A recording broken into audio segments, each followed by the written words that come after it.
ঘুমের মধ্যে স্বপ্ন দেখার অভ্যাস ছোট থেকে বড় প্রায় সকলেরই থাকে। আমরাও কিন্তু নানান সময় নানান স্বপ্ন দেখে থাকি এবং সকালবেলা ঘুম থেকে যখন আমরা উঠি অনেক ক্ষেত্রেই কিন্তু আমাদের সেই স্বপ্নের কথা মনেও থাকে না। আবার কিছু কিছু ক্ষেত্রে হয়তো আমরা কিছু কিছু মনেও করতে পারি যে আমরা রাতের বেলা কী স্বপ্ন দেখেছি বা ভোরের বেলা কী স্বপ্ন দেখেছি।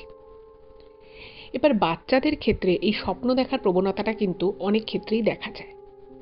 তো এরকমই একটি বাচ্চা মেয়ে ঘুম থেকে ওঠে, অন্যান্য দিনের মতো একদম স্বাভাবিকভাবেই ঘুম থেকে ওঠে এবং ওঠার পরে সেই মেয়েটি তার মাকে একটা স্বপ্নের কথা বলে এবং বাচ্চাটি বলে যে ঘুম ভাঙার কিছুক্ষণ আগে সে একটা স্বপ্ন দেখেছে এবং সেই স্বপ্নটার কথা যখন বাচ্চাটি তার মাকে বলে তো তার মা কিন্তু ব্যাপারটাকে খুব ক্যাজুয়ালি নেয় যে বাচ্চা মানুষ কি দেখতে কি দেখেছে, কি আদৌ মনে আছে কি মনে নেই, হয়তো অনেক কিছু মনের কল্পনাকে মিশ্রণ করে বলছে। তো মেয়েটির মা বলে যে তুমি যেটা একটা স্বপ্নই দেখেছো এটা নিয়ে অত ভাবনা চিন্তা করার দরকার নেই, আর মেয়েটির মর্নিংয়ে স্কুলও থাকে, তোর মাকে অন্যান্য দিনের মতো রেডি করিয়ে স্কুলে পাঠিয়ে দেয়। এবার এই স্বপ্ন দেখা বিষয়টা সাধারণত মানুষ খুব ক্যাজুয়ালিই নেয়, কিন্তু এর মধ্যে অনেক সময় কিন্তু অনেক বড় অনেক গভীর তাৎপর্য লুকিয়ে থাকে, যেটা আজকের এই ঘটনাটা শুনলে আপনারা হয়তো খুব ভালো বুঝতে পারবেন। তবে সকলকে বলবো এই ঘটনাটা কিন্তু একটা ভীষণ ইন্টারেস্টিং ঘটনা, আর এই ঘটনাটা থেকে আপনারাও কিন্তু অনেক কিছু এমন জানতে পারবেন, এমন কিছু শুনবেন যেটা হয়তো আপনারাও আগে কখনো শোনেননি বা জানেননি। তো কেউ কোথাও যাবেন না, প্রত্যেকে পুরো ঘটনাটা প্রথম থেকে শেষ অবধি শুনুন। আমি এটুকু বলতে পারি আপনাদের এই ঘটনাটা ভীষণ ইন্টারেস্টিং লাগবে এবং এরকম ঘটনা মানে একটা স্বাভাবিক সাধারণ জিনিসের যে কি মানে বিশাল তাৎপর্য থাকতে পারে সেটা কিন্তু এই ঘটনা না শুনলে আপনারা বুঝতে পারবেন না। আপনারা প্রত্যেকে আমাদের চ্যানেলের সাথে থাকুন, পাশে থাকুন। নমস্কার শ্রোতা বন্ধুরা, ভূত ভগবান চ্যানেলে আপনাদের সকলকে অনেক স্বাগত। আশা রাখছি সবাই খুব ভালো আছেন, আনন্দে আছেন, সুস্থ আছেন। আমাদের চ্যানেলে যে ঘটনাগুলো বলা হয় সেগুলো যদি আপনাদের ভালো লাগে তাহলে অবশ্যই কিন্তু চ্যানেলটাকে সাবস্ক্রাইব করবেন, ভিডিওগুলোকে লাইক করবেন। পুরো ঘটনাটা শোনার পর আপনাদের কেমন লাগলো সেই মূল্যবান মতামত জানাতে কিন্তু একদম ভুলবেন না। আর আপনাদের জীবনে বা আপনাদের পরিচিত কোনো মানুষের জীবনে যদি এরকম কোনো ভৌতিক, অলৌকিক, দৈবিক, অতিজাগতিক কোনো এরকম ঘটনা ঘটে থাকে তাহলে সেগুলো কিন্তু আপনারা আমাদের কাছে লিখে পাঠিয়ে দিতে পারেন। তার জন্য আপনাদেরকে আমাদের চ্যানেলের ডেসক্রিপশানে যেতে হবে, দেখবেন সেখানে আমাদের ইমেল আইডি মেনশন আছে। সেই ইমেল আইডিতে ইমেল করে আপনারা আপনাদের সেই ঘটনা কিন্তু আমাদের কাছে অনায়াসে পৌঁছে দিতে পারেন। আর একটা হাম্বেল রিকোয়েস্ট করবো, যদি সম্ভব হয় কাইন্ডলি আপনারা আমাদের চ্যানেলের এই ভিডিওগুলোকে আপনাদের ফ্রেন্ড এবং ফ্যামিলির মধ্যে একটু শেয়ার করে দিন, কারণ আমরা এই চ্যানেল আর 5টা সাধারণ মানুষের জীবনে ঘটে যাওয়া বিভিন্ন রকমের ভৌতিক, অলৌকিক, দৈবিক, অতিজাগতিক এই ঘটনাগুলোই বলে থাকি। তাই আমরা মনে করি ঘটনাগুলো যদি আরও অনেক অনেক মানুষ শুনতে পারেন, সেই সুযোগ যদি আপনারা করে দেন শেয়ার করার মাধ্যমে, তাহলে তারাও কিন্তু এই ঘটনাগুলো শুনে অনেক কিছু জানতে পারবেন, বুঝতে পারবেন, শিখতে পারবেন, তার ফলে তারা অনেক বেশি সতর্ক সজাগ হতে পারবে। তো চলুন বন্ধুরা, আমি আজকের ঘটনা আপনাদের সামনে উপস্থাপনা করা শুরু করছি। তবে তার আগে বলি, আপনারা কিন্তু আমাদের চ্যানেলের ঘটনাগুলোকে আপনাদের ফেসবুক, হোয়াটসঅ্যাপ যে কোনো মাধ্যমেই কিন্তু শেয়ার করতে পারেন, কোনো প্রবলেম নেই। চলুন এবার সরাসরি চলে যাচ্ছি আজকের ঘটনায়। এখন আমি যে ঘটনাটা আপনাদের সামনে বলতে চলেছি সেই ঘটনাটা মেদিনীপুর থেকে জয়তী ইমেল করে পাঠিয়েছে। ও নিজের সম্পর্কে যেটা জানিয়েছে যে ও আমাদের চ্যানেলের একজন একনিষ্ঠ শ্রোতা এবং বহুদিন থেকেও আমাদের চ্যানেলের ঘটনাগুলো শুনে ওর খুব ভালো লাগে এবং ও অনেক শেয়ার করে আমাদের চ্যানেলের ঘটনা ও সোশ্যাল মিডিয়ায়। তো অবশ্যই তার জন্য ওকে অনেক অনেক ধন্যবাদ। এবং আজকে যে ঘটনাটাও পাঠিয়েছে সেটা কিন্তু ওর নিজের দিদির জীবনে ঘটে যাওয়া একটা অত্যন্ত সত্যি ঘটনা। তো ওর দিদিরও বিয়ে হয়েছে কিন্তু মেদিনীপুরে, এবং আজকে এখন আমি যে ঘটনাটা বলবো সেটা কিন্তু ওর দিদির বাড়ির ঘটনা। এবং এই পুরো ঘটনাটা যেহেতু মানে ওদের সাথে ওর দিদিদের খুব ক্লোজ একটা রিলেশনশিপ রয়েছে, খুব স্বাভাবিক যেটা, তো সেই জন্য মানে এই ঘটনাটার প্রথম থেকে শেষ অবধি পুরো ঘটনাটার সাক্ষী কিন্তু জয়তী রয়েছে। তো ঠিক যেভাবে ইমেলটা লিখেছে আমি ঠিক সেভাবেই আপনাদেরকে ঘটনাটা বলার চেষ্টা করছি।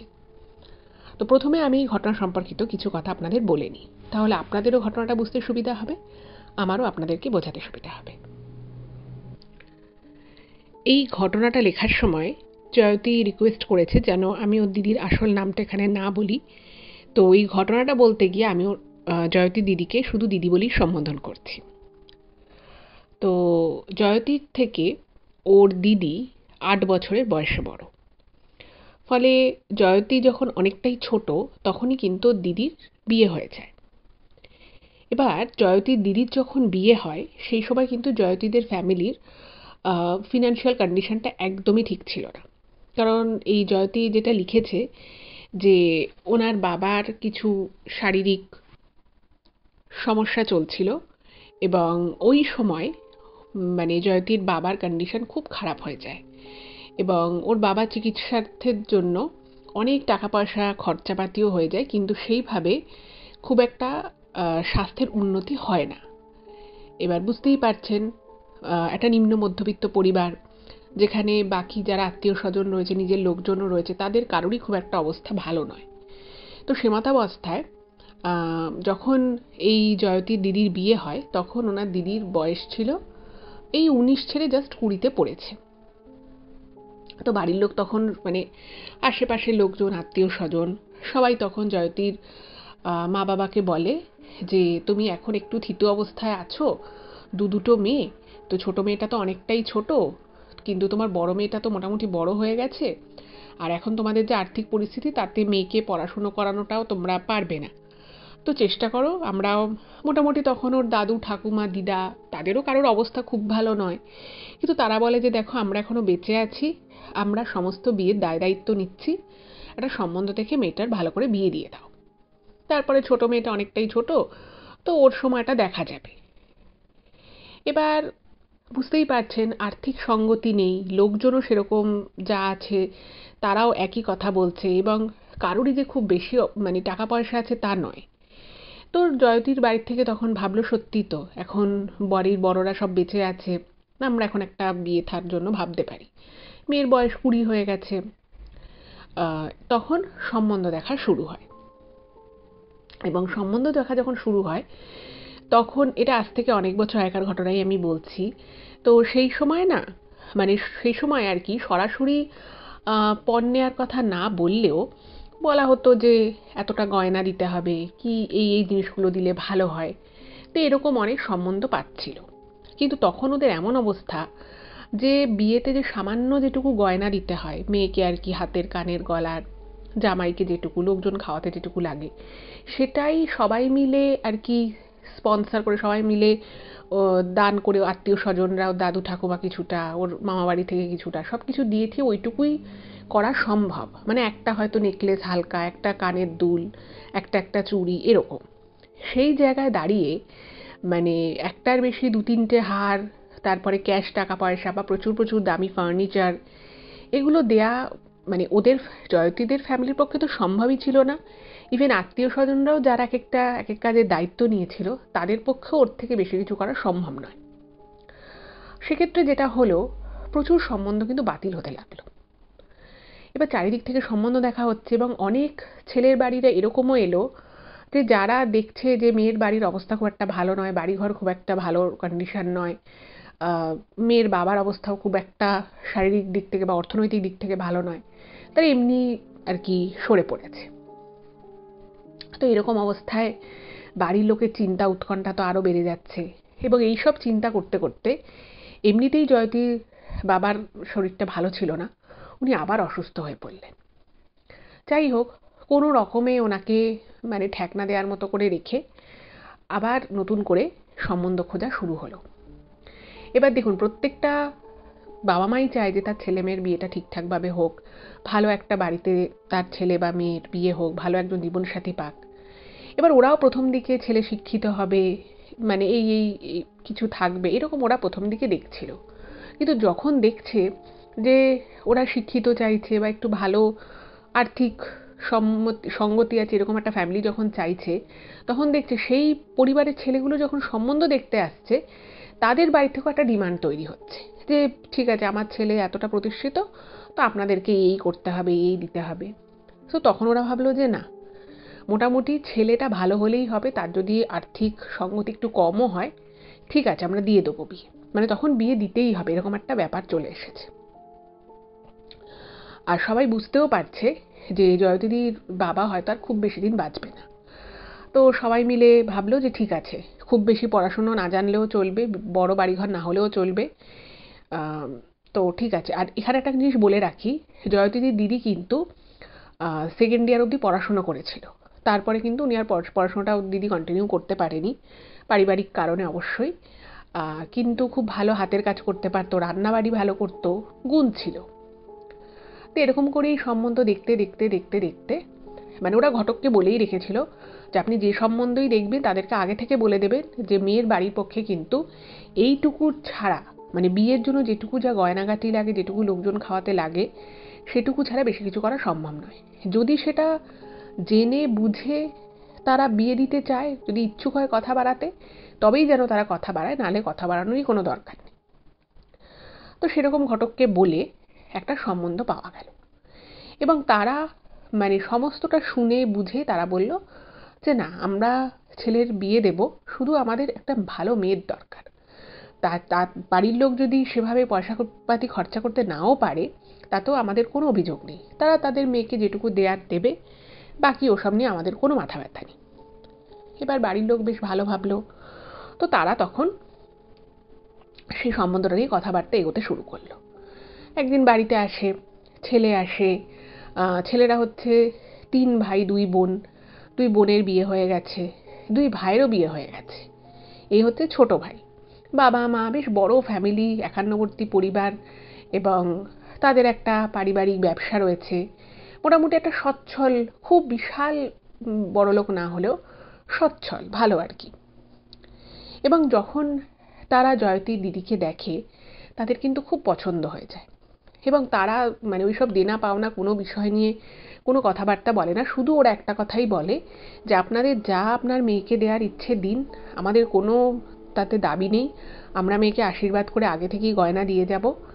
আর শুধু ওরা একটা কথাই বলে যে আমাদের যেহেতু পরিবারটা একটু বড়, আমরা চাই যে মোটামুটি হয়তো 100-র উপরে আমাদের বরযাত্রী আসবে, শুধু এটুকু দেখবেন তাদের আপনাদের যা সাধ্য খাওয়াবেন, কিন্তু যেন আর্থিক মানে আপ্যায়নটা ঠিকঠাক হয়। তো এই কথা শুনে সবাই ভাবছে যে ঠিক আছে, খাওয়া দাওয়ার ক্ষেত্রে আমরা না হয় আরেকটু খরচা বাড়িয়ে দেব, কিন্তু এত ভালো সম্বন্ধ আর হাতছাড়া করা যাবে না। মানে অন্যান্য যা সম্বন্ধ এসছে সেটা বিয়ে অবধি গড়াইনি, পাকা কথা অবধিই যায়নি। আর যেহেতু এদের কোনো ডিমান্ড ছিল না, তো ওরা ভাবলো যে ঠিক আছে, আমরা মেয়েকে একটু হয়তো ছোট কানের দুল, একটা ছোট নেকলেস দেবো, কিন্তু খাওয়া দাওয়ার বিষয়টা আমরা ভালো করে করব, যাতে বরযাত্রী বলতে পারে যে হ্যাঁ, মেয়ের বাড়ি গরিব হলেও তারা কিন্তু খাতির যত্ন আপ্যায়নটা খুব ভালো করেছে। এবার যেটা হলো, ওই দিদির বিয়ের তোড়জোড় বাড়িতে শুরু হলো। বাড়িতে তো সকলের খুব আনন্দ, আত্মীয় স্বজন, পাড়া প্রতিবেশী সবাই মিলে চেষ্টা করে জিনিসপত্র দিয়ে বিয়ের জিনিসপত্র কেনাকাটি হলো। মানে যেহেতু খাওয়া দাওয়াটা ঠিক করে করাতে হবে, তো অন্যান্য দিক থেকে আরেকটু করে খরচা কমিয়ে সুন্দর করে, মানে মোটামুটি ওই 110 জন মতো বরযাত্রী এসেছিল, সেই বরযাত্রীদের সুন্দর করে আদর আপ্যায়ন করা হলো, খাওয়া দাওয়ানো করানো হলো, এবং খুব ভালোভাবে বিয়ে পর্বটা মিটে গেল। এবার শ্বশুরবাড়ি গেছে দিদি। শ্বশুরবাড়িতে গিয়ে দেখছে শ্বশুরবাড়ির লোকজন যথেষ্ট ভালো। মানে বিয়ের আগে খুব বেশি তো আর আলাপ পরিচয়ের সুযোগ হয়নি তখনকার দিন, মানে এটা আজ থেকে অন্তত 20-21 বছর আগেকার ঘটনা। তো বিয়ে থা সুন্দরভাবে হয়ে গেছে। দিদি শ্বশুর বাড়ি গেছে, জয়তীর দিদি, তো সেখানে গিয়ে দেখছে মানে বিশাল মানে বাড়ি, প্রত্যেকের আর কি নামে নামে ঘর রয়েছে, সেখানে একান্নবর্তী পরিবার, বড় রান্নাঘর, সেখানে সব বউরা রান্নাবাড়ি করছে। আর যেহেতু জয়তী দিদি খুবই ঘরোয়া একজন মহিলা ছিলেন, তো তার পক্ষে কিন্তু ওই সংসারের হাল তুলে নিতে আর বেশিক্ষণ সময় লাগেনি, প্রচুর কাজকর্ম করতে পারতো। আর কেউ যদি কখনো কিছু দু একটা কথাও বলতো, মানে জয়তী দিদি বুঝে গেছিল যে আমাকে এই বাড়িতে বিয়ে করে পাঠানো হয়েছে এবং আমি একটা ঠিকঠাক সংসার পেয়েছি, এটা আমার জন্য অনেক। মানে আমার পক্ষে ওই ঝগড়াঝাটি হলো কি আমি দুটো কাউকে কথা শুনিয়ে দিলাম, তারপর আমি বাপের বাড়ি চলে যাব, সেই জায়গা আমার নেই। এটা জয়তী যেটা লিখেছে, যে দিদি যখন বিয়ে হয়ে শ্বশুরবাড়ি চলে যাবে, ঠিক তার আগের মুহূর্তে সবাই বাড়ির লোক বলে দিয়েছিল যে তোমাকে আমরা অনেক কষ্ট করে বিয়েটা দিলাম, সবাই মিলে সাহায্য করে বিয়েটা হলো, এবার কিন্তু ওই বাড়িতে মানিয়ে গুছিয়ে থাকাটা কিন্তু তোমাকে থাকতে হবে, কারণ তোমার একটা বোন আছে, তোমার বাবা খুব অসুস্থ, যে কোনো সময় যা কিছু হয়ে যেতে পারে, এবং এই বিয়ে যদি তোমার না টেকে, তাহলে কিন্তু তোমার বাপের বাড়ির ক্ষমতা নেই যে তোমাকে সেই সাপোর্টটা দেবে। আর যেটা জয়তী ইমেলে লিখেছে, যে ও দিদি শ্বশুরবাড়ি কিন্তু খুবই ভালো ছিল, ওরা সকলে গেছিল, কথাবার্তা হয়েছে, যা দেখেছে তাতে যথেষ্ট ভালো, যে জামাইবাবু সেও ভালো। অবশ্যই ওর দিদির থেকে বয়সে একটু মানে প্রায় 10 বছর বড় ছিল, কিন্তু সেটা কোনো ফ্যাক্টরই ছিল না। বাট খুবই ভালো ছিল, আন্ডারস্ট্যান্ডিং ছিল, সব কিছু বেশ ভালোভাবেই চলছে। এবার শ্বশুর বাড়িতে যেটা হলো সেটা হচ্ছে যে বড় যে যা ছিল, সেই বড় যা একটু মাঝে মধ্যে এই বাড়ির যে ছোট বউ জয়তী দিদির উপরে মাঝে মধ্যে একটু হিংসে করতো। সেটা তার কথাবার্তা দেখে বা তার হাবভাব আচার আচরণে অনেকেই বুঝতে পারতো। এবার তার কারণটা হচ্ছে যে এই যে বাড়ির যে বড় বউ ছিল, যে বড় যা, সে আর কি বেশ বড়লোক বাড়ি থেকে বিলং করতো। তো তার এই পরিবারে বিয়ে হয়েছে। এবার দেখছে যে যে ছোট বউ যে এসছে, সে একটা গরিব বাড়ির মেয়ে, তার বাড়ি থেকে সেরকম কিছুই দেয়নি। তো যেহেতু দিতে পারেনি, তো সেই জন্য ও শ্বশুর বাড়ি থেকে ওকে একটা দুটো হয়তো এক্সট্রা গয়না দিয়েছে, সবসময় বাড়ির বউ খালি গলায় থাকবে, তো একটা হালকা করে সোনার চেন গড়িয়ে দিয়েছে। এগুলো দেখে ওই যে বড় বউ ছিল তার আবার মাঝে মধ্যে খুব হিংসা হতো। এবার সেই বড় বউ কি করতো, নিজের হিংসেতে বা রাগের রাগ হতো বা একটু জ্বালা মেটানোর জন্য মাঝে মধ্যে আর কি যেটা করতো, যে সে রান্নাঘরে আসতো না, এবং তার যে কাজের দায়িত্বগুলো থাকতো সে কাজের দায়িত্ব সে ছোট বউকে দিয়ে দিত।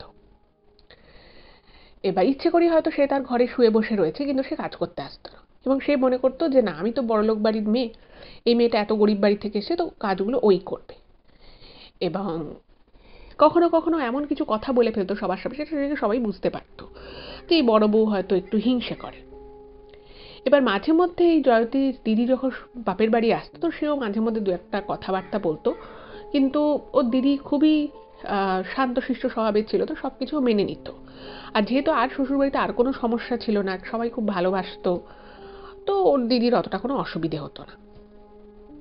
এইভাবে জীবন চলতে লাগলো, এবং ওর দিদির একটা মেয়ে হলো। এবার মেয়ে হয়েছে, পরিবারে যথেষ্ট সবাই খুশি, বেশ আনন্দ। তো সেই মেয়েও আস্তে আস্তে বড় হচ্ছে, এবং খুব ভালো করে সংসার জীবনের মধ্যে জয়তী দিদি ঢুকে গেল। আর এদিকে যেটা হলো, মানে ওর দিদির বিয়ের 1.5-2 বছরের পরেই ওনার বাবা অসুস্থ হয়ে মারা যান। এবং সেই সময় কিন্তু জয়তীর মা এবং জয়তী তখন কিন্তু ওরা একটা খুব স্ট্রাগলিং পিরিয়ডের মধ্য দিয়ে যায়।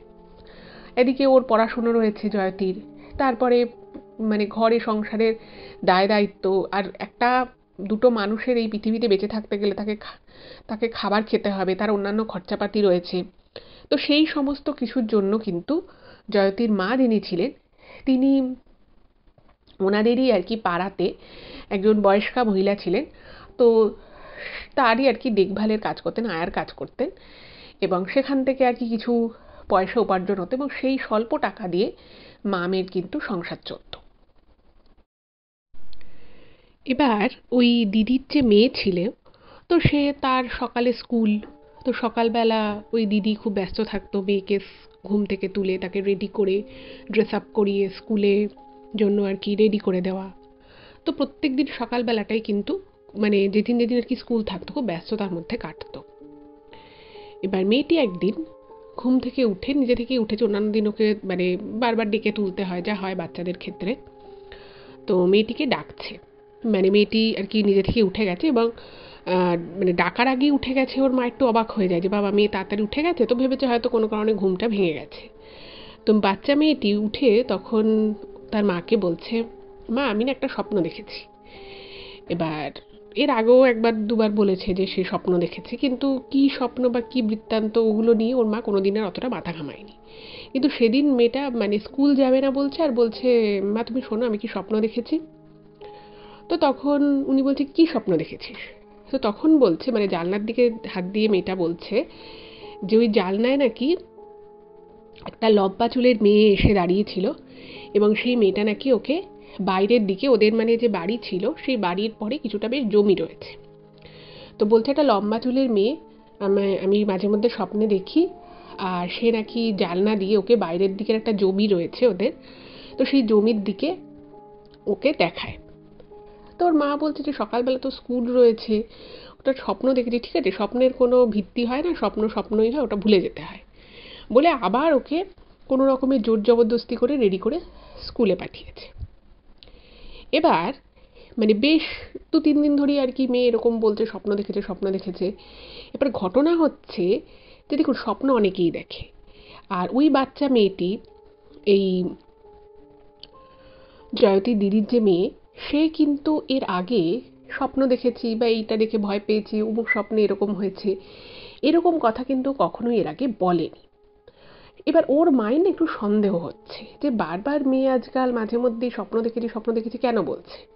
আর সকালবেলা যেহেতু প্রচণ্ড তাড়াহুড়ো থাকে, তো কোনোদিনই মেয়েকে ওইভাবে মানে পাশে বসিয়ে কি স্বপ্ন দেখেছে অত ডিটেল কোনোদিনই জিজ্ঞেস করেনি আর কি। এবার ওর দিদি তখন কি করেছে, ওর যে জামাইবাবু মানে ওনার হাজব্যান্ডকে আর কি বলেছে যে এরকম মেয়ে বারবার বলছে স্বপ্ন দেখেছে। তো তখন ওনার স্বামী বলেছে যে তুমি একবার তাহলে ওকে জিজ্ঞেস করো, আমার তো আস্তে আস্তে অনেক রাত হয়ে যায়, তো তুমি ওকে একবার জিজ্ঞেস করো। এবার ওর দিদি, মেয়ে স্কুল থেকে এসেছে, খাওয়া দাওয়া করেছে, ওকে বলছে যে তুই কী স্বপ্ন দেখেছিস বলতো, তুই বারবার আজকাল বলিস, আগে তো কখনো এরকম বলতিস না। তো বাচ্চা মেয়েটা বলছে যে মানে ও স্বপ্নে অনেক কিছু দেখে, অনেক কিছু মেয়েটা নাকি ওকে বলে যে স্বপ্নে যে লম্বা চুলের মেয়েটাকে দেখে। এবং ও যখন ঘুম থেকে ওঠে, যেহেতু বাচ্চা মানুষ এবং এটা বড়দের ক্ষেত্রেও হয় যে অনেক সময় আমরা অনেক কিছু স্বপ্নে দেখি, কিন্তু সেটা না সকালবেলা উঠে এক্স্যাক্ট কী কী দেখেছি সেটা কিন্তু অনেক সময় মনে করতে আমরা পারি না, ভুলে যাই বা মনে থাকে না, এরকম কিছু একটা। তো ও যেটুকু বলে যে স্বপ্নে ওই একটা মেয়েকেই দেখে, মানে যখনই যখনই স্বপ্ন দেখে মেয়েটার লম্বা চুল, এবং সে জানলার পাশে নাকি দাঁড়িয়ে থাকে, কিন্তু জানলাটা কিন্তু বন্ধ থাকে ওদের ঘরে, জানলার পাশে দাঁড়িয়ে থাকে এবং ওদের ঘরটা একতলায়। তো জানলার পাশে ওদের বাড়ির কিছুটা জমি রয়েছে এবং সেই জমির পাশে একটা কুয়ো ছিল, সেই কুয়োটা এখন আর নেই, মানে বহু বছরই নেই সেই কুয়োটাকে মাটি ঠাটি দিয়ে ভর্তি করা আছে। তো ওই দিকে বেশ কিছু গাছপালা রয়েছে, তো ওই দিকে নাকি মেয়েটা যায় এবং হাত দিয়ে দিয়ে নাকি ওই মেয়েটা মাটি খোঁড়ে, এরকম বলেছে। এবার বাচ্চা মানুষ তারা যখন কোনো একটা কথা বলে, তখন অনেক সময় এরকম হয় যে বড়রা না সেই কথাটাকে অতটা বেশি গুরুত্ব দেয় না, ভাবে যে ঠিক আছে বাচ্চা মানুষ কিছু একটা স্বপ্নে হয়তো দেখেছে, অতটা হয়তো মনে মাথায় নেই, তো ঠিক আছে এটাকে নিয়ে অত ভাবনা চিন্তা করার কিছু নেই। ওরও সেরকমই মনে হলো। এবার ওর যেটা ভাবে যে তাহলে ব্যাপারটা কি হচ্ছে একবার দেখি, মানে তখন ও দিদি মনে মনে ঠিক করে যে এরপরে ও আবার এই স্বপ্ন দেখেছে কিনা সেটা জানার চেষ্টা করবে, এবং মেয়েকে বলে যে তুই যদি আবার ঘুম থেকে ওঠার সময় বা রাতের বেলা হোক বা ভোরের দিকে হোক, যখনই হোক, তুই যখনই এই স্বপ্ন দেখবি আমাকে বলবি। এবার যথারীতি যেটা হলো, পরের দিন কিন্তু মেয়েটার কোনো স্বপ্ন দেখে না, এবং তার পরের দিন ছুটির দিন ছিল, তোর স্কুল যাওয়ার ব্যাপার নেই। তো মেয়েটা, যে মেয়েটি আর কি বাচ্চা মেয়ে, ও ঘুম থেকে উঠতে একটু দেরি করতো, সে ওই ছুটির দিনে তাড়াতাড়ি উঠে গেছে।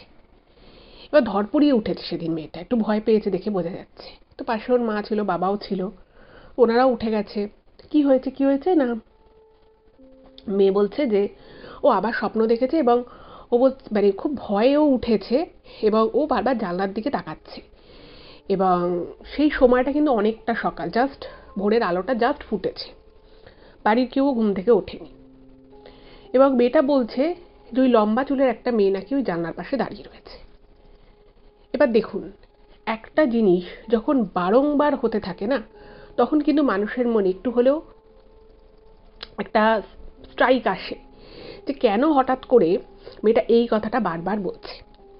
তো ওরও মানে মানে ওই দিদিরও মনে একটুখানি আসে যে কি হলো ব্যাপারটা। তো সঙ্গে সঙ্গে মানে বাচ্চাটির যে বাবা, সে জানলা খুলে দেখে, তো জানলা খুলে দেখছে যথারীতি কেউ নেই। কিন্তু মানে বাড়িতে, ওদের বাড়ির বাইরে একটা গেট রয়েছে, বড় পাঁচিল রয়েছে, আর ওদের বাড়িটা বেশ বড় সড়ো বাড়ি, যেহেতু সবাই একসাথে থাকে। জানলায় অবশ্যই কেউ ছিল না, বাইরেও কেউ নেই, কেউ থাকারও কথা নয়। কিন্তু যে জিনিসটা মানে ওই দিন আর কি ওর হাজব্যান্ড লক্ষ্য করেছিল, যে বাইরে কোনো হাওয়া নেই, বাতাস নেই, কিছুই নেই, কিন্তু ওই কুয়োর দিকে, যেটা আর কি বহুভাগে কুয়ো ছিল, তো সেইখানের দিকে একটা গাছ খুব মানে ঝনঝন ঝনঝন করে নড়ছে।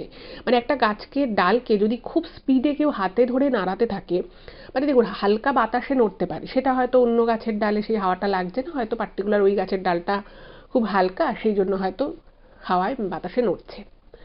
কিন্তু ওই পার্টিকুলার ওই দিকের একটা গাছের ডাল প্রচণ্ড রকমভাবে নড়তে থাকে। এবার বাচ্চাটার বাবা এক ঝলক দেখেছে, ওনার একটুখানি অড লাগে, এবং উনি প্রাথমিকভাবে যেটা দেখেছিল তাতে কিন্তু ওই গাছের ডালে কোনো পাখি বসেছিল সেরকম ওনার চোখে পড়েনি। তো একটু ব্যাপারটা অড লাগলেও উনি বিষয়টাকে অতটা সিরিয়াসলি নেন না। তো যাই হোক, তো বাচ্চাটাকে যখন জিজ্ঞেস করছে ওর বাবা মা যে তুই কী দেখেছিস স্বপ্নে, তো বলছে যে ওই মেয়েটা নাকি ওকে ডাকতে এসেছিল, এবং মেয়েটার সেই লম্বা চুল, মানে বলছে মুখমণ্ডলটা কীরকম, তো বলছে মেয়েটার মুখটা একটু লম্বা টাইপের আর চুলটা খুব লম্বা। সে নাকি ওকে হাত ধরে টানছে, এবং ও দেখতে পাচ্ছে মেয়েটা নাকি, মানে ওই লম্বা চুলের মেয়েটি, সে হাত দিয়ে দিয়ে ওই মানে যেদিকের আর কি ওই কুয়োটা ছিল তার কিছুটা আগে একটা কর্নার করে হাত দিয়ে দিয়ে মাটি খুঁড়ছে, এবং মাটি খুঁড়ে খুঁড়ে নাকি কাপড় বার করছে। এবার এই স্বপ্নটা শুনে না জয়তী দিদি খুব অবাক হয়ে যায় যে মাটি খুঁড়ে কেউ কাপড় বের করবে, এটা কীরকম কথা, মানে এটা এরকম একটা অদ্ভুত টাইপের স্বপ্ন মেয়ে কেন দেখছে। এবার যাই হোক, তো বাচ্চাটার বাবা বললো যে দেখো, মানে বাচ্চাটাকে আর কি আদর ঠাদর করে বলছে যে এটা স্বপ্ন এরকম কখনো হয় না, মানুষ তো জামা কাপড় আলমারিতে রাখে কি ঘরে রাখে, কেউ কখনো মাটির নিচে জামা কাপড় রাখে। সে বলছে তুমি স্বপ্ন দেখেছো, ওকে আবার বলে ঘুম পাড়িয়ে দেয়। কিন্তু এই পুরো বিষয়টায় জয়তীর দিদির মনে কিন্তু এবার একটা আশঙ্কা সৃষ্টি হয় যে কেন তার মেয়ে একই টাইপের স্বপ্ন বারবার দেখছে। এবং বিয়ে হয়ে আসা থেকে জয়তীর দিদি ওই বাড়িতে এত বছর রয়েছে, বাড়িতে কখনো এরকম কোনো অস্বাভাবিক স্বপ্ন দেখা বলুন বা এরকম কোনো কিছু অসুবিধে সেরকম কখনোই উনি ফেস করেনি বা কারোর মুখে শোনেওনি। কিন্তু হঠাৎ করে বাচ্চা মেয়েটার কী হলো, আর ওর তখন বয়স হচ্ছে 4, বাচ্চাটার।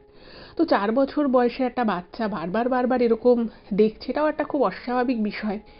তো ওর দিদির না মনটা খুব খারাপ হয়ে যায়, এবং সে তার হাজব্যান্ডের সাথে কথা বলে হাজব্যান্ড ওর দিদিকে বোঝায় যে দেখো এগুলো কোনো ব্যাপার না, বাচ্চারা এরকম হয়তো স্বপ্ন দেখে, তুমি কিন্তু এই স্বপ্ন নিয়ে ওর সাথে কোনো কথা বলবে না, সারাদিন যাতে ও খুব হাসি খুশি থাকে, ওর পছন্দের রান্নাবাড়ি করো, ওকে হাসি খুশি রাখতে হবে যাতে ও ব্যাপারটা ভুলে যায়।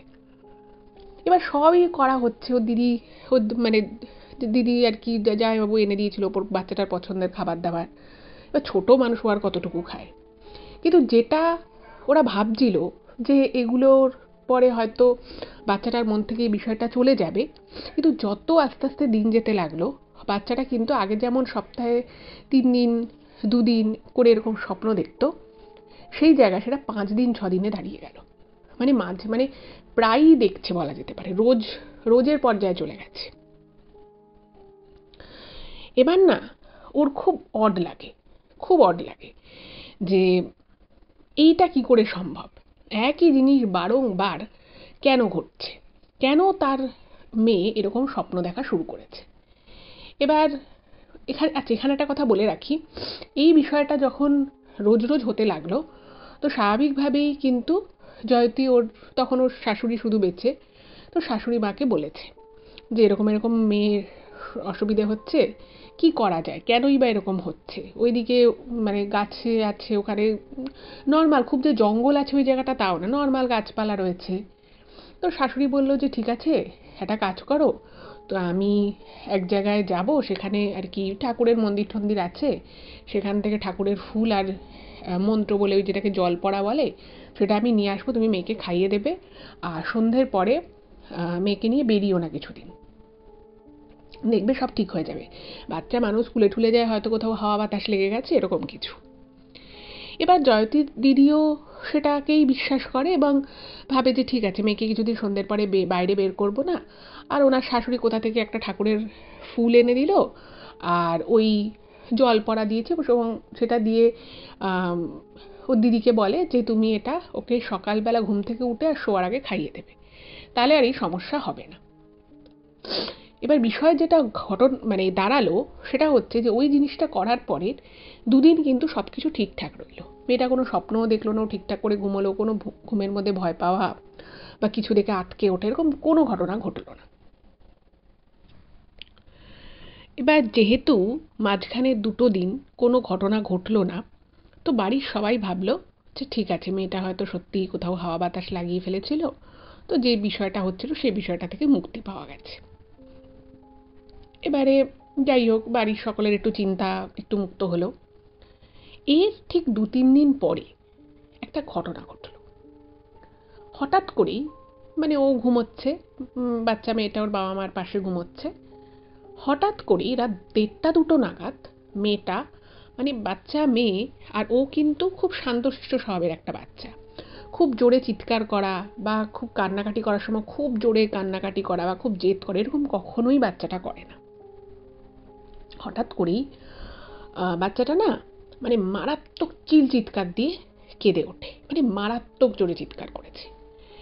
তো স্বাভাবিকভাবেই মানে বাবা মা তো উঠে গেছেই, আশপাশে ওদের যে ঘরে আরও যে লোকজন ছিল তারাও উঠে গেছে যে কী ব্যাপার, বাচ্চাটা এইভাবে কেন চিৎকার করে উঠলো। তো ও যখন ওরকম করে চিৎকার করেছে না, মানে জয়তীর দিদি ওর জামাইবাবু ওরা খুব ধরপড়ে উঠে পড়েছে যে কী হলো কী হলো, মেয়েটার কী হলো। তো দেখছে যে মেয়েটা না কীরকম একটা জানলার দিকে তাকিয়ে মনে হচ্ছে যেন ওর মাথাটাকে, মানে ওর ফেস সহ মাথাটাকে কেউ ওদিকে যেন টেনে রেখেছে, কিন্তু ওর শরীরটা মানে ওই দিকে ঘুরে ফিরে আর কি থাকতে চাইছে না। এবং ও কোনো কিছু দেখে প্রচণ্ড ভয়ে, বা শুধু দেখে ভয় পেয়েছে তাই নয়, ওর শরীরে কোথাও একটা খুব যন্ত্রণা হচ্ছে এরকম টাইপের, মানে দেখে বোঝা যাচ্ছে ও চিৎকার করে উঠেছে। এবার এই পরিমাণ চিৎকার করার ভয় না, ওর মা যখন ওকে জড়িয়ে ধরছে তখন বুঝতে পারছে যে মেয়েটার শরীরের মানে ওই ঘাড় থেকে মাথা অবধি এরকম যেন বাচ্চাটা স্টিফ হয়ে গেছে, মানে শরীরটাকে নিয়ে বাচ্চাটাকে কোলে নিতে পারছে কিন্তু ঘাড়টা মনে হচ্ছে যেন ওদিকেই, মানে জানলার দিকেই ফেরানো রয়েছে। তো সঙ্গে সঙ্গে বাচ্চাটার বাবা কি করেছে, উল্টো দিক থেকে এসে ওর ঘাড়টাকে মানে কোনো রকমে সরিয়ে নিয়ে ওকে ঘর থেকে বেরিয়েছে, মানে জোর করে ওকে কোলে করে নিয়ে বেরিয়েছে। এবং যতক্ষণ ওই ঘরের মধ্যে ছিল ও কিন্তু ওই জানলার দিকেই মুখ করেছিল, এবং ওরকম চিৎকার করছে কিন্তু চোখের কোনো পাতা পড়ছে না, এবং বোঝা যাচ্ছে কিছু একটা দেখে বাচ্চাটা প্রচণ্ড ভয় পেয়েছে, এবং ওর ঘাড় থেকে মাথা অবধি যে পোর্শনটা সেটা মনে হচ্ছে যেন কেউ ওদিকটায় ঘুরিয়ে দিয়েছে, পুরো স্টিফ হয়ে আছে, মানে হাত দিয়ে ওই স্টিফনেসটাকে ঠিক করা যাচ্ছে না। এবারে যখন ওকে অন্য ঘরে নিয়ে আসা হলো তখন দেখা গেল যে বাচ্চাটার ওই কান্নাটা থেমে গেল, এবং ও না মানে ওই চিৎকার করে যে কাঁদছিল টাইপের যে মানে একটা একটা বিষয় যে ওর মধ্যে হচ্ছিল, এবং ওকে দেখে মনে হচ্ছিল কিছুটা নিয়ে ভয় পেয়েছে বা খুব ব্যথা পেয়েছে, সেই জায়গা থেকে ও না কীরকম একটা মানে শান্ত হয়ে গেল, এবং ও কিছুটা মানে অজ্ঞান হয়ে যাওয়ার মতো একটা হয়ে গেল, এবং মানে অদ্ভুতভাবে ওই ঘাড় মাথার যে স্টিফনেসটা ছিল না সেটাও যেন ঠিক হয়ে গেল। এবার এই দিন কিন্তু এই মধ্যরাতের এই ঘটনায় বাড়ির সকলে প্রচণ্ড ভয় পেয়ে যায়, বিশেষত ওর দিদি জামাইবাবু খুব ভয় পান, এবং সঙ্গে সঙ্গে মেয়েটাকে নিয়ে স্থানীয় এক ডাক্তার ছিল তো তার কাছে চলে যায়। এবং মানে অত রাতের বেলা কোনো ডাক্তারের ক্লিনিক তো আর ওইভাবে খোলা থাকে না, উনি মানে বাড়িতে ছিলেন, তো ফোন টোন করে বাচ্চাটাকে দেখানো হয়। তো সেই ডাক্তারবাবু চেক করে বললেন যে না, বাচ্চা ঠিক আছে, ও ঘুমিয়ে পড়েছে। যাই হোক, তো বললো যে ঠিক আছে, এখন তো কিছু করার নেই, ওকে বরং কালকে একবার ক্লিনিকে নিয়ে এসো, আমি দেখে নেবো, ওকে কিছু টেস্ট ফেস্ট যদি করতে আমি করে নেবো, আর ও কেমন থাকে দেখো, আর ওকে ডাকার দরকার নেই, ও নিজে থেকে যখন ঘুম থেকে উঠবে ও ততক্ষণ অবধি ও যেন ঘুমোয়। এবার বাড়ির লোক তো বুঝতে পারছে না যে ব্যাপারটা হলোটা কি।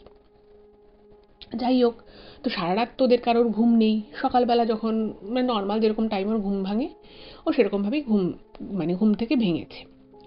আর ওকেও আর ওই বেডরুমে কিন্তু নিয়ে যাওয়া হয়নি যে ঘরে আর কি ও ঘুমোচ্ছিল, ওকে মাঝের একটা ঠাকুর ঘরের সামনে ওদের একটা জায়গা ছিল, সেখানটাতেই বাচ্চাটাকে নিয়ে মাটিতে আর কি কম্বল পেতে ছিল। এবার যখন ও ঘুম থেকে ওঠে স্বাভাবিকভাবেই ওর দিদি জিজ্ঞেস করেছে যে কী হয়েছিল কাল রাতে, কেন তুই এরকম করছিস, তোর কি কোথাও ব্যথা করছিল, যন্ত্রণা করছিল, তোর ঘাড় ঠিক আছে? তো বাচ্চাটাকে বলছে, এবং 4 বছর বয়স, মোটামুটিও বুঝতে পারে, তো ওকে যখন বারবার ওর ঘাড়ে হাত দেওয়া হচ্ছে, কাঁধে হাত দিয়ে বলছে কিরে ব্যথা আছে ব্যথা আছে, তো বলছে খুব হালকা একটা ব্যথা। কিন্তু বাকি আর ওই হালকা ঘাড় কাঁধে ব্যথা ছাড়া বাচ্চাটার কিন্তু আর কোনো সমস্যা নেই, সকালবেলাও খুব স্বাভাবিকভাবেই ঘুম থেকে ওঠে। কিন্তু ওকে যখন জিজ্ঞেস করছে বারবার যে তুই কেন এরকম করলি বা কী অসুবিধে হয়েছে সেটা বলতে, অদ্ভুতভাবে বাচ্চাটা কিচ্ছু বলছে না, ও চুপচাপ রয়েছে। মানে ওকে অন্য কথা জিজ্ঞেস করলেও বলছে যে কি খাবে, ওর খিদে পেয়েছে কিনা সেটাও বলছে। কিন্তু ওকে যখন জিজ্ঞেস করা হচ্ছে বারবার যে কি ঘটনা ঘটেছে, ও কিন্তু কিচ্ছুটি বলছে না। মানে একদম ওর মুখ থেকে এই বিষয়ে কোনো কথা বার করা যাচ্ছে না। এবার বাড়ির লোক ভাবছে যে কি হলো, এরকম কেন বাচ্চাটা করছে। তো ওর মা তখন আর ওইসব বিষয়ে ওকে কিছু জিজ্ঞেস করে না। ওকে তারপর সকালবেলা ডাক্তারের কাছে নিয়ে যাওয়া হয় এবং নিয়ে গিয়ে ডাক্তারবাবু দেখেন, দেখে বলছে যে না, বাচ্চা সবই ঠিক আছে, কোনো অসুবিধে নেই। বলছে যে এরপরে যদি কখনো এরকম কোনো অসুবিধে হয় তো সাথে সাথে ওকে যেন হসপিটালে নিয়ে যাওয়া হয়, কারণ তখন এক্স্যাক্ট কী ঘটেছিল সেটা তখন বোঝা যাবে। কিন্তু বাকি ওর শারীরের মানে বাকি ওর শরীরে আর কোনো সমস্যা নেই। এবার ওর বাড়ির লোক তো খুব চিন্তিত হয়ে পড়লো যে ব্যাপারটা মেয়েটার কি হচ্ছে। এবং দিনে দিনে যেটা হলো, যে মেয়েটা এত হাসি খুশি থাকতো, বাচ্চাটা 4-4.5 বছরের বাচ্চা, বুঝতেই পারছে সে খুবই দুরন্ত প্রকৃতির, হাসি খুশি, খেলাধুলো করা, পড়াশুনো করা, সব কিছু নিয়ে বাড়ি থেকে পুরো মানে বাড়িতে খুব মেতে থাকতো। সেই মেয়েটা হঠাৎ করে খুব শান্ত হয়ে যেতে শুরু করলো। এবং যে জিনিসটার উপরে সব থেকে বেশি প্রভাব পড়লো সেটা হচ্ছে ওর খাওয়া দাওয়ায়। বাচ্চাটা কিন্তু কোনো দিনই ছোট থেকে খাওয়া দাওয়া নিয়ে কিন্তু ওর কোনো সমস্যা ছিল না। কিন্তু এবার দেখা গেল ও খেতে চাইছে না। মানে যতটুকু পরিমাণ ও নর্মালি খায় তার থেকে অনেক কম পরিমাণ খাবার কিন্তু খাওয়া শুরু করলো। এবার খাবার কম খাচ্ছে, বাচ্চাটার মা বুঝতেই পারছেন, তারাও খুব উতলা হয়ে পড়ছে যে কেন, কি হলো বাচ্চাটার। এবং যতই ওকে জিজ্ঞেস করা হতো ও না কিছু বলতো না। আর মাঝে মধ্যেই মানে ওর দিদি জামাইবাবু, এই জয়তীর, সেটা হচ্ছে যে ওনারা না মাঝে মধ্যে ঘুম থেকে উঠে দেখতো যে মেয়ে ঠিকমতো ঘুমোচ্ছে কিনা। মাঝে মধ্যে ওরা যেটা দেখতে পেত যে মেয়েটা কান্নাকাটি করছে না, কিচ্ছু করছে না, কিন্তু খুব শান্ত চোখে ওই জানলার দিকে তাকিয়ে রয়েছে। এবং ও যেই সময়টুকু জানলার দিকে তাকিয়ে থাকতো, তো হঠাৎ করে হয়তো বাচ্চাটার মা দেখেছে, তো ওকে বলতো কিরে তুই না ঘুমিয়ে জানলার দিকে তাকিয়ে আছিস কেন। ও না কিছুক্ষণের মানে কিছু মুহূর্ত না ওই কথা শুনতে পেত, ও চোখের সামনে যদি হাতও রেখে দিত, মানে হাতের আঙুলগুলো দিয়ে যদি চোখের ভিশনটাকে যদি আর কি রেস্ট্রিক্ট করার চেষ্টা করতো, তুই কী দেখছিস, এদিকে এদিকে এরকম বলে চোখের সামনে যদি আঙুল রাখতো, ওর না তাতেও কিছু কিছু তফাৎ হতো না। ও ওইভাবেই তাকিয়ে থাকতো এবং কিছু মুহূর্তের জন্য মনে হতো যেন ওর কানে কোনো কথা যাচ্ছে না। এই জিনিসটা যখন হলো, মানে তখন কিন্তু আর চিৎকার চেঁচামেচি করছে, বাচ্চাটা দেখে খুব ভয় পাচ্ছে তা কিন্তু নয়, কিন্তু মনে হতো যেন মানে সম্মোহিত হয়ে থাকলে মানুষ যেরকম আর কি, তার কোনো সেরকম সেন্স থাকে না, সে একদিকেই তাকিয়ে থাকে, তো ফ্যাল ফ্যাল করে তাকিয়েই রয়েছে। এই জিনিসগুলো কিন্তু হওয়া শুরু হলো। এবং এটা যখন হলো তখন বাচ্চাটার বাবা ভাবলো যে না, মেয়ের নিশ্চয়ই কোনো অসুবিধে হচ্ছে, মেয়েকে ডাক্তারের কাছে নিয়ে যেতে হবে। তো এবার ওরা একটা নতুন ভালো বড় ডাক্তারের কাছে নিয়ে যায় এবং নিয়ে যাওয়ার পরে বাচ্চাটাকে চেক আপ করায়। এবার স্বাভাবিকভাবেই ডাক্তারের কাছে যখন নিয়ে গেছে, এই কথাগুলো যখন বলছে, তো তখন ডাক্তারবাবু বলছে যে আপনার বাচ্চা কি প্রথম থেকে ছোট থেকেই এরকম হয় যে কিছু সময়ের জন্য এরকম কিছু শুনতে পায় না, কিছু দেখতে পায় না, চোখের সামনে আঙুল রাখলেও ও বুঝতে পারে না যে ওর ভিশন রেস্ট্রিক্ট হচ্ছে। তো বাড়ির লোক বলে না, ছোট থেকেও একেবারেই এরকম ছিল না, রিসেন্ট 1.5-2 মাস ধরেই ঘটনাগুলো ঘটছে। তো ডাক্তারবাবু চোখের পরীক্ষা করতে দেয়, আরও বিভিন্ন রকমের পরীক্ষা নিরীক্ষা দেয়, কিন্তু দেখা যায় যে সব পরীক্ষার রেজাল্টই কিন্তু একদম ভালো আছে, কোথাও কোনো সমস্যা নেই। এবার ডাক্তারবাবু বলছে যে তাহলে আপনারা দেখুন, ও হয়তো কোনো কিছু নিয়ে খুব চিন্তা করে, বা নতুন ও কী বই পড়ছে, টিভিতে কী কার্টুন দেখছে, এগুলো আপনারা দেখবেন, এমন কিছু যেন না দেখে যেটাতে খুব ভয় পায়। সবই করা হলো কিন্তু মেয়ের কোনো কিছুতেই কোনো উন্নতি হচ্ছে না। আর দিন দিন খাওয়া দাওয়া কমে যাচ্ছে। আর মাঝে মধ্যে মেয়েটার যেটা হতো, বাচ্চা মেয়েটার ওই আঙুলগুলো না অস্বাভাবিকভাবে মনে হতো যেন, মানে একটা বাচ্চা তাদের বাচ্চা বয়সে অবশ্যই হাড় অনেক বেশি ফ্লেক্সিবল থাকে, কিন্তু অতটাও ফ্লেক্সিবল থাকে না যে আঙুলগুলো মানে পুরো বেন্ড হয়ে যাবে, মানে প্রায় পুরো বেন্ড হওয়ার মতো মাঝে মধ্যে হয়ে যেত। এবং যাই ঘটতো সবই কিন্তু ওই সন্ধ্যের পর থেকে ভোর অবধি। ভোরের পর থেকে আবার মেয়ে পুরো স্বাভাবিক, কিন্তু ওকে যদি জিজ্ঞেস করা হতো না, ও বিশেষ কিছুই বলতে পারতো না। এবং ওই লম্বা চুলের মেয়েটার কথা কিন্তু ওই একটাই জিনিস বলতো, লম্বা চুলের মেয়ে। এবার এরকম যখন অবস্থা চলছে, আর এদিকে যেটা হয়েছে যে জয়তী যে ফ্যামিলি, ওর আর ওর মা থাকতো, তো ওদেরও একটা খুব ফিনান্সিয়াল একটা ক্রাইসিসের মধ্য দিয়ে ওরা যাচ্ছিল, এবং সেই সময়টা কিন্তু ওর জামাইবাবুই ওদের টাকা পয়সা দিয়ে সংসারে সাহায্য করা, জয়তীর পড়াশুনোর ক্ষেত্রেও কিন্তু অনেক হেল্প ওর জামাইবাবু করতো। মানে দুই পরিবারের মধ্যে খুবই ভালো সম্পর্ক। তো একদিন ওর দিদি কি করেছে, এরকম মেয়ের অসুস্থ, মাঝে মধ্যে এরকম অস্বাভাবিক আচরণ করছে, তো একদিন ভাবলো যে ঠিক আছে মেয়েকে নিয়ে বাপের বাড়ি যাই। এবার শ্বশুর বাড়িতে প্রচুর কাজকর্ম, লোকজন, তো দিদি না অতটা সময় পেত না বাপের বাড়ি আসার। তো একদিন ভাবলো যে ঠিক আছে আমি 2-3 দিনের জন্য বাপের বাড়ি যাই। মন মেজাজটাও ভালো না, মেয়েটাকে নিয়ে কি হয়েছে কিছু বুঝতে পারছে না, এত বড় ডাক্তার দেখানো হয়েছে, ডাক্তার বলছে সব রিপোর্ট ভালো আছে। এবার অদ্ভুত বিষয় হচ্ছে যে মেয়েটাকে নিয়ে যে 2-3 দিন মানে বাপের বাড়িতে এসে ওর দিদি রইল, সে 2-3 দিন কিন্তু মেয়েটা ভীষণ ভালো ছিল। ওর কিন্তু কোনো রকম সিমটমস আসেনি যে রাতের বেলাও জেগে আছে, কি ওর আঙুলগুলো কখনো মনে হচ্ছে একটু বেশি বেন্ড হয়ে গেছে, বা ফ্যাল ফ্যাল করে তাকিয়ে আছে। এবং ওর খাওয়া দাওয়াটাও কিন্তু মানে আগের মতো না হলেও, বাড়িতে যেমন একদম অল্প খেত, সেই খাওয়া দাওয়াটা একটু হলেও যেন মনে হলো স্বাভাবিক হয়েছে। এবার ওর দিদি বুঝতে পারছে যে এখানে এসে তাহলে হয়তো ওর ভালো লাগছে, কিন্তু ওরাও খুব গরিব মানুষ ছিল, মানে ওই দিদির ফ্যামিলি। ফলে তার পক্ষেও ওখানে এসে দিনের পর দিন, মানে একটাই ঘর আর একটা একদম ছোট ঘর, তো ওখানে এসে নিজের সংসার ফেলে এখানে এসে দিনের পর দিন থাকা, বাচ্চাটা স্কুল রয়েছে, সেটাও পসিবল নয়। তো ওর দিদি না মানে তার হাজব্যান্ডকে পুরো ঘটনাটা বলে যে মেয়ে ওখানে গিয়ে কিন্তু ভালো থাকছে, ওর খাওয়া দাওয়াটা একটু হলেও বেশি খেয়েছে, ও ও ভয় পায়নি, সারা রাত ঠিকঠাক মতো শুয়েছে, খেলেছে। এবার না মনে হলো যেন, মানে এই কথাটা যখন গিয়ে ওর দিদি শ্বশুরবাড়িতে বলে, মনে হলো যে ওরা না একটুখানি অবাক হলো। মানে এতটা যে অবাক হবে এই কথাটা শুনে, সেটা কিন্তু ওর দিদি ভাবেনি। কেন জানি না ওর দিদির মনে হলো যে বাড়ির লোকের মধ্যে কিছু একটা ব্যাপার চলছে, যে ব্যাপারটা ওর দিদি জানে না। কিছু একটা ওদের মধ্যে চলছে, যে বিষয়ে ওর দিদির সাথে কোনো কথা বলা হয়নি, বা ওর দিদি হয়তো জানেই না পুরো বিষয়টা। এবং ওর দিদির একটা মনে একটা সন্দেহ ঢোকে, এবং ওকে বারবার বলছে যে তাহলে তুমি মেয়েকে নিয়ে কিছুদিন করে বাপের বাড়ি থেকে এসো।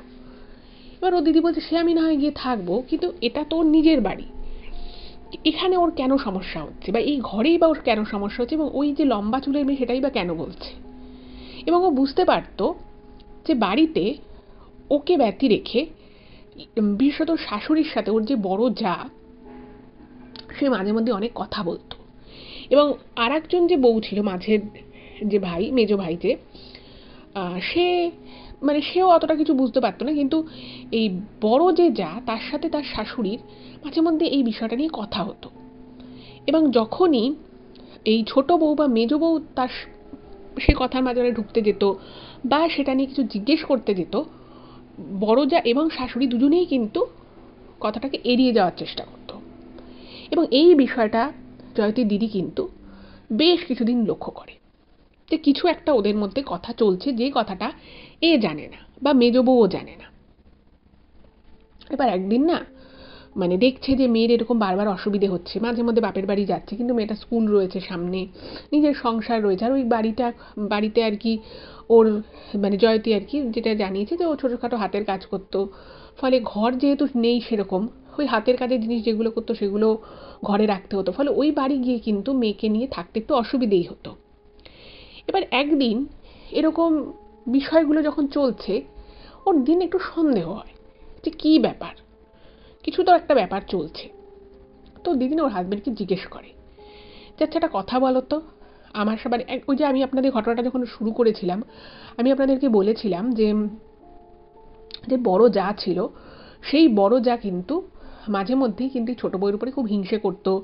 অনেক সময় ঠিকঠাক প্রশ্নের উত্তর দিয়ে, মানে তার কথাবার্তা থেকে বোঝা যেত যে কোথাও একটা তার মনে জটিলতা রয়েছে এই ছোট বউকে নিয়ে। কিন্তু সেটা যে সবসময় স্বাভাবিক, মানে খুব মানে ফ্রিকুয়েন্টলি সেটা যে প্রকাশ পেত সবসময়, তা কিন্তু নয়। প্রকাশ হয়তো সবসময় পেত না, কিন্তু সেটা বোঝা যেত। এবার একদিন যেটা হলো, উনি মানে ওর দিদি ওর হাজব্যান্ডকে বললো যে আচ্ছা একটা কথা বলছি তোমায়, এটা মানে আমার নিজেরও খুব বাজে লাগছে, মেয়েটাও দিন দিন ভুগছে, মাঝখানে কিন্তু আবার ওর বাবা বাচ্চাটাকে নিয়ে অন্য ডাক্তারের কাছে গেছিল। সেই ডাক্তারবাবুও কিন্তু সমস্ত দেখে শুনে বলে যে না, বাচ্চাটা একদম ঠিক আছে, মানে কোনো রোগ বা কিছু ডিটেক্ট করা যাচ্ছে না। কিন্তু ও যে কেন ভয় পাচ্ছে, কেন যে ওর এরকম মনে হচ্ছে, সেটা কিছুতেই মানে ডাক্তারও বুঝতে পারছে না। এবার মা, তার আস্তে আস্তে মনে সন্দেহ হচ্ছে। এবং সেই সময় এই জয়তীর মাও কিন্তু ওর দিদিকে বলেছিল যে দেখ, এটা ব্যাপারটা অন্যরকম কিছুও হতে পারে, কারণ একটা সুস্থ সবল বাচ্চা হঠাৎ করে কেন এরকম হয়ে যাবে, তুই একটু অন্যরকমভাবে ভেবে দেখ যে সত্যি কি কোনো হাওয়া বাতাসই লাগছে ওর, না কি অসুবিধে হচ্ছে, সেটা একবার দেখ, কারণ এই বাড়িতে এসে ভালো থাকছে, নিজের বাড়িতে কেন ভালো থাকছে না। তো একদিন খুব সরাসরি ওর বরকে জিজ্ঞেস করে ওর দিদি। তো বুঝতে পারে যে ওর হাজব্যান্ড, আচ্ছা এখানে একটা কথা বলে রাখি যেটা জয়তী মেনশন করেছে মিলে, যে ওর দিদি জামাইবাবু খুব সুখী একটা দম্পতি ছিল। এবং বিয়ে থেকেই, মানে বিয়ের সময় থেকেই আর কি, ওর দিদি এবং ওদের যে ফ্যামিলি, জয়তীর যে ফ্যামিলি, এত গরিব হওয়া সত্ত্বেও ওদেরকে প্রচণ্ড কিন্তু ফিনান্সিয়ালি হেল্প করতো, যে কোনো বিষয়ে সাপোর্ট করতো। এবং কোনোদিনই ও দিদির সাথে ওর জামাইবাবুর কোনো ঝগড়া অশান্তি কিছু কোনোদিন হয়নি। খুবই ভালো মানুষ আর কি ওর জামাইবাবু। এবার দিদির সাথেও খুব ভালো সম্পর্ক, কিন্তু দিদির মনে হতে থাকে কেন জানি না ওনার স্বামীও কিছু একটা লুকোচ্ছে, কিছু একটা জানে যেটা ওনার স্বামী চাইছে না যে তার স্ত্রী জানুক। মানে ওনাকে জিজ্ঞেস করলে উনি বাইপাস করে কথা ঘুরিয়ে দিচ্ছে, বা বলছে না না তুমি এসব ভুল ভাবছো, কেন তোমাকে কেউ কিছু জানাবে না, মানে মনে হচ্ছে যেন কিছু একটা এদের মধ্যে চলছে, কিন্তু সেটাও দিদি জানে না। এবার যখন একদিন রাতে মেয়েটার একটু বাড়াবাড়ি হলো, আবারও খুব ভয় পেল। এবং সেদিন শুধু বাচ্চাটা ভয় পেয়েছিল তা নয়, ও দরজা খুলে, মানে ঘরের যে দরজা, সেই দরজা খুলেও বাইরে চলে যাচ্ছিল। বাট সেই মুহূর্তে ওদের ঘুমটা ভেঙে যায়, দিদি যায় এবং তারা বাচ্চাটাকে ঘরে ঢুকিয়ে নেয়। সেই দিন কিন্তু দিদির মানে ধৈর্যের বাঁধ ভেঙে যায়। এবং বারবার করে সে তার স্বামী, শাশুড়ি, বড় যা তাদেরকে জিজ্ঞেস করতে থাকে যে আমার মনে হচ্ছে অনেক দিন থেকে যে তোমরা নিজেরা কিছু একটা আলোচনা করো, বা তোমাদের মধ্যে কিছু একটা ব্যাপার চলছে এই বিষয়টাকে নিয়ে। আজকে আমার মেয়েটা এতটা ছোট, আজকে ওর এত সমস্যা হচ্ছে, তোমরা যদি কিছু জানো সেটা বলো, কারণ এরকমভাবে চলতে থাকলে কিন্তু আমার মেয়েটা খুব অসুস্থ হয়ে পড়বে, এবার ওকে এখানে আর রাখা যাবে না। এরকম কথা বলতে থাকে। এবার যখন ওর দিদি মানে প্রচণ্ড মন খারাপ হচ্ছে, মানে সে তখন বলছে যে ঠিক আছে, আমি তাহলে মানে বেশিরভাগ সময় বাপের বাড়িতেই থাকবো, যতই কষ্ট হোক। এখানে যখন আমার মেয়ে এতটা কষ্ট পাচ্ছে, বাড়িতে বা এই ঘরে নিশ্চয়ই কিছু একটা এমন ঘটছে ওর সাথে, যার জন্য আমার মেয়ে কিন্তু এই কষ্টটা পাচ্ছে। এবং তখন যে ওর হাজব্যান্ড আর কি, তো ওর হাজব্যান্ড বলছে না না, তুমি কেন কোথাও যাবে, আর ও এই বাড়ির মেয়ে, ও আমাদের সন্তান, ও কেন এই বাড়ি ছেড়ে চলে যাবে। তখন বলছে না, তোমরা, আমার মনে হচ্ছে তুমিও আমার থেকে কিছু একটা লুকোচ্ছ। তো এটা নিয়ে একটা অশান্তি হয়। এবং তারপরে ওর এই জয়তীর যে জামাইবাবু, তিনি না মানে খুব ভেঙে পড়েন। এবং তিনি হঠাৎ করেই খুব কান্নাকাটি করতে থাকেন, যেটা দেখে ওর দিদি খুব অবাক হয়ে যায় যে হঠাৎ করে কী এমন হলো যে মানে ওর বর হঠাৎ করে কান্নাকাটি শুরু করে দিয়েছে। তো তখন যেটা জানা যায়, ওর জামাইবাবুই পুরো ঘটনাটা বলে। আচ্ছা, ব্যাপার যেটা হচ্ছে সেটা হচ্ছে যে এই বাড়িতে, মানে জয়তীর যে দিদির যে বাড়িতে বিয়ে হয়েছে, সেই বাড়িতে 3 ভাই 2 বোন, 2 বোনের তো বিয়ে হয়ে গেছে।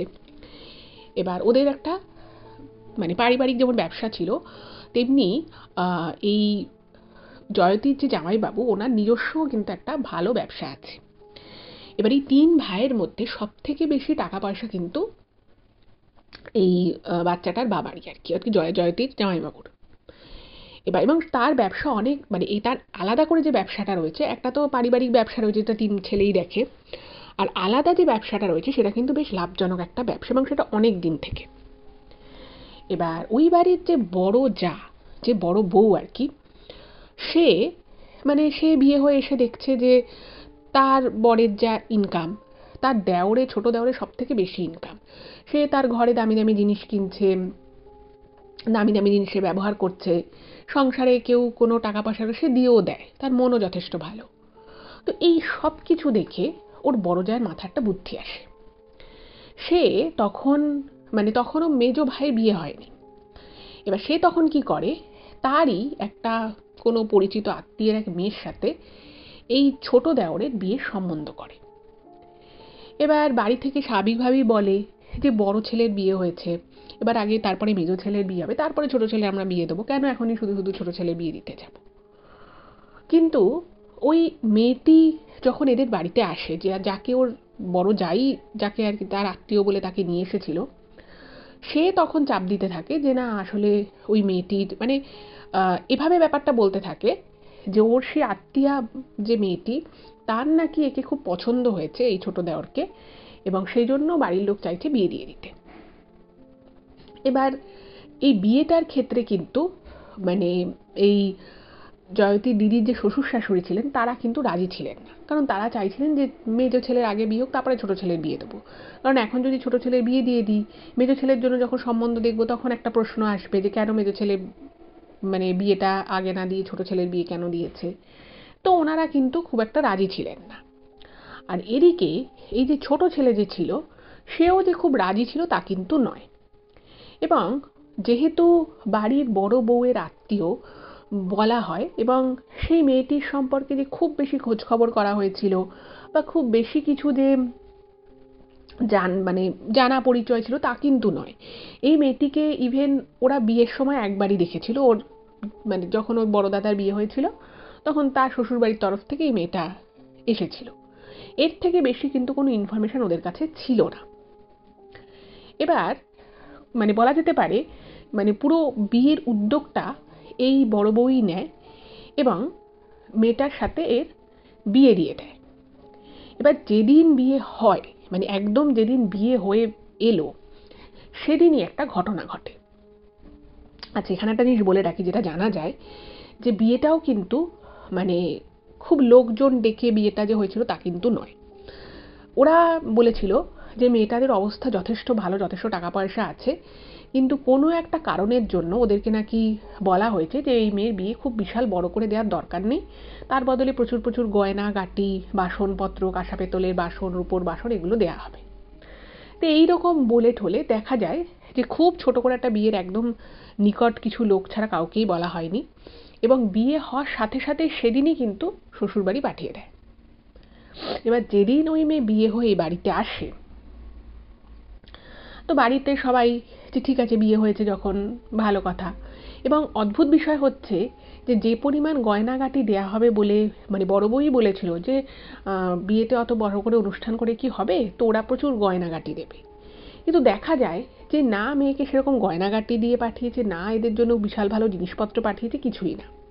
কিন্তু যেহেতু এই ফ্যামিলিটা খুব ভালো ছিল তারা কিন্তু কোনো আপত্তি করেনি, এবং সবে মেয়েটা বিয়ে হয়ে বাড়িতে এসছে নতুন বউ, তো বিয়ে হয়ে এসেছে, তো পরের দিন ওদের একটা ঘরোয়া করে বৌভাত হবে এরকম একটা মানে বিষয় ফাইনাল হয়েছে। এবার ওই মেয়েটি বিয়ের দিন রাতের বেলায় যখন সবার খাওয়া দাওয়া হয়ে গেছে, তো মেয়েটিকেও খাবার দেয়া হয়েছে, তো সে নিজের খাবার ভালো মতো খেয়ে নিয়েছে, সব ঠিক আছে।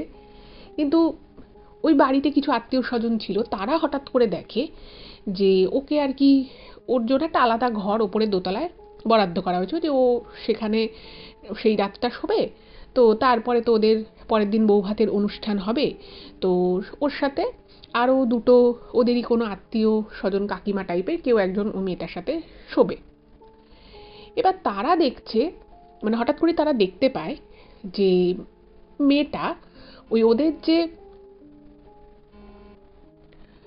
তো ওই আত্মীয়রা দেখতে পায় যে মেয়েটা মানে যেহেতু অনুষ্ঠান বাড়ি মাছ মাংস রান্না হয়েছে, তো সেই মাছ মাংসের কিছু অবশিষ্টাংশ কাটা কুটো সেগুলো একটা জায়গায় রাখা ছিল, যে পরের দিন যে লোক আসবে সেই লোকটোক এসে পরিষ্কার করবে।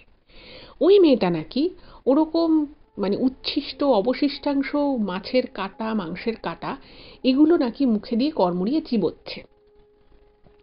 মানে চিবোচ্ছে তো চিবোচ্ছে চিবোচ্ছে এবং চিবিয়ে চিবিয়ে গিলে ফেলছে।